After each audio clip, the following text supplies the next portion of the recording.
നമസ്കാരം കേട്ടോ.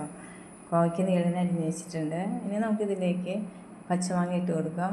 പുളിക്കനുസരിച്ചുള്ള മാങ്ങ നമുക്ക് ഇട്ട് കൊടുക്കാം. 1 ടീസ്പൂൺ മുളക് പൊടി, മല്ലിപ്പൊടി, കുറച്ച് മഞ്ഞൾപ്പൊടിയും കൂടി ഇതിലേക്ക് ഇട്ട് കൊടുക്കാം. ഇനി സവാള, ഇഞ്ചി, ചെറിയ ഉള്ളി, പച്ചമുളക്, കുറച്ച് വേപ്പില, തക്കാളിയും കൂടി, കുറച്ച് വെളിച്ചെണ്ണയും കൂടി ഒഴിച്ചിട്ട് നമുക്ക് മിക്സ് ചെയ്തെടുക്കാം. ഇതിലേക്ക് നമുക്ക് തേങ്ങാപ്പാൽ ഒഴിച്ചെടുക്കാം. കുറച്ചും കൂടി ഒഴിച്ചെടുക്കാം. 2 പാലിട്ട് വെച്ചെടുക്കുന്നത്. ഇനി ഇതിലേക്ക് നമുക്ക് പാകത്തിന് ഉപ്പിട്ട് കൊടുക്കാം. കുറച്ച് ഉപ്പിട്ട് കൊടുക്കാം. നമുക്ക് സ്റ്റൗ വെച്ചിട്ടുണ്ട്. നമുക്കിതിൽ ആദ്യത്തെ പാലും കൂടി ഒഴിച്ച് കൊടുത്തിട്ടുണ്ട്. അപ്പോൾ റെഡി ആയിട്ടുണ്ട്. നമുക്ക് ഉള്ളി താളിച്ച് വെച്ച് കൊടുക്കാം.